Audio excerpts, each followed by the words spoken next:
Hey guys, this is going to be a review of episode 2 of Rain, Snakes in the Garden. I reviewed the first episode on my blog and I said I was going to keep reviewing it.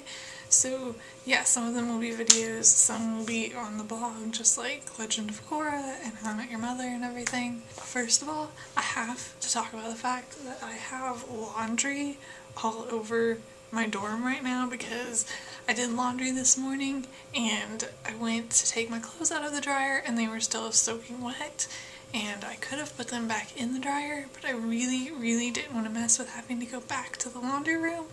So instead I have them like laying out all over my dorm, and I really don't think they're even going to get dry because it's just like really cold in my room, and like when you set like towels out and stuff like after I take a shower, they're still like wet the next day, so I don't know how my clothes are going to dry, but we're hoping for the best. And they're currently like all over my door. Anyway, on to Rain. This show has basically become like my guilty pleasure show. I have never really had one of those before. I don't know, I just like never really considered anything that I watched to be like a guilty pleasure. But I kind of consider Rain to be a guilty pleasure. It's like, I know how bad the show is, but I'm just like really into it.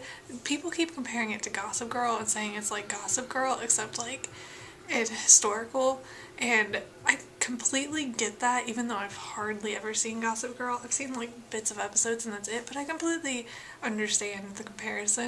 But I'm like really into it. The only thing that continues to bother me, I think I would be more bothered if I knew more about the historical period that it's like in, but I really don't know anything about any of the characters or anything like that. I do know some things, and like that were kind of going on in that time period, but not that exact story. So like the historical inaccuracies aren't bothering me too much, but I'm getting really annoyed with everyone having English accents. In this episode there were English characters, so it was okay, but for them, but like everyone having English accents is getting really annoying. So at the beginning of this episode we got to see this little girl coming because she's going to marry the like Francis's little brother, and I thought that was cute. Weird because they're like betrothing their children, but they were really cute. They were really cute like little kids, and I liked seeing them in the episode. And I thought it was cute how they like interacted and everything, even though it's weird that they're talking about like marrying them off and whatnot. I also wonder how that's going to turn out, considering how Mary and Francis's like betrothment is turning out. And we learn more about the like ghost or whatever who's been helping Mary. It's interesting because it seems to like really be a ghost, which means there's like supernatural elements to the show. It could still be like an actual person, we don't really know, but like we have a name.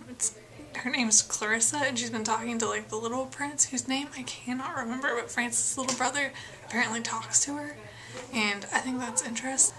I just really want to know if it's a real ghost or if it's someone pretending, you know, because I don't know which way the show's going to go with that. But I do think it's interesting. I don't know, it kind of seems like a ghost because of how easy they can disappear. But then again, there's all these secret passageways, so you could get kind of like used to it or whatnot. And they also like seem to know everything that's going on. So I'm really interested in learning about like what's going on there. They were also able to get the key for Mary, so she could like figure out what was going on. So it'll be interesting to see how that goes in future episodes and what happens with that. The girl with the like poison dress, or pretending to have the poison dress, it's interesting how much they poisoned people back then. I guess that was like an easy way to kill each other. I don't know. There's like lots of poisonings going on and whatnot, or attempted poisonings. I don't really understand, probably because I don't know how poison works. Well, I mean, I know kind of how poison works, but I don't know how you can poison a dress and kill someone. Like, sure, there's like poison ivy where you touch it and you have like a reaction, but I don't know how you could poison a dress to kill someone. Give them like a rash or something like on their skin. Yeah, but I don't understand how it works.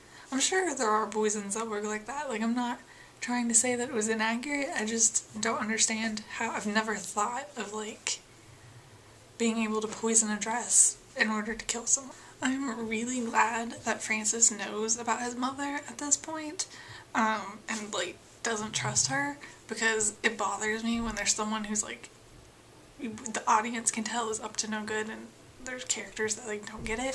So I'm glad that he doesn't trust her and that he's, like, knows what she's trying to do. I really want to know what was up with Sebastian, and knowing, like, talking to those people in the forest, and he knew that language. I don't know what language that was. I don't know, it was really weird, because the language sounded familiar when he was speaking in it, but I have no idea what it is. And I'm sure that it's probably some language I don't even know, but, like, for some reason it sounded familiar to me, and I have no idea why.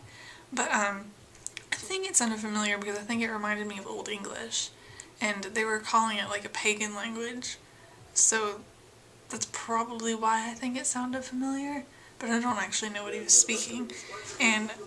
But I really want to know what's up with that, like, who those people were, why he was talking to them, like, how he knows the language and all of that. At the end of the episode, the Queen, Nostradamus, I cannot say his name today for some reason.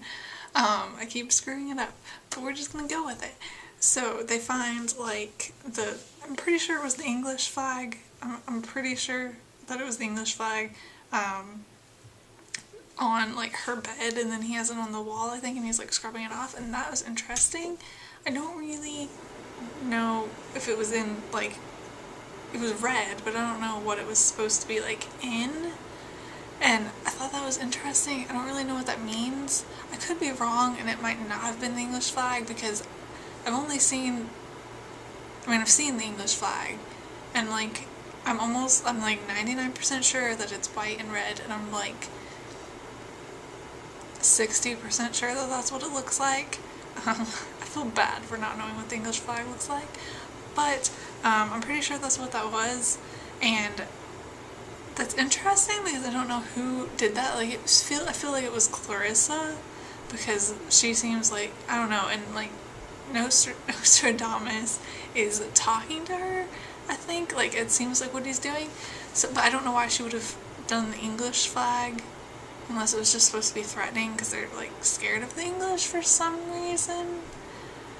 I don't know what that was supposed to mean, but it was interesting at the end of the episode. I think that was all I have to say. I actually looked up the English flag, by the way, to make sure that that's what it was, but the problem is I looked at the English flag, but I can't remember clearly if that's, like, I am, like, 99% sure that it was the English flag, but this is going to bother me. The problem is like, I've seen the English flag, I know what the English flag looks like, and I watched the episode, and but, like, I'm scared that I'm remembering something wrong, and they didn't actually look alike. Because I do that sometimes. Like, you know, things look similar and your brain makes a connection even when that's not really what it is. That's what I feel like my brain might be doing, but I'm, like, 99% sure that that was the English flag, and this has been a pointless rant. Because I know what the English flag looks like, and I know what I saw, and I'm pretty sure they were the same thing. But I'm not 100%. So there's a bit of doubt, because I don't see the English flag, like, every day, even though I know what it looks like. So anyway, I'm shutting up now. I am going to go. I will see you guys later. Bye.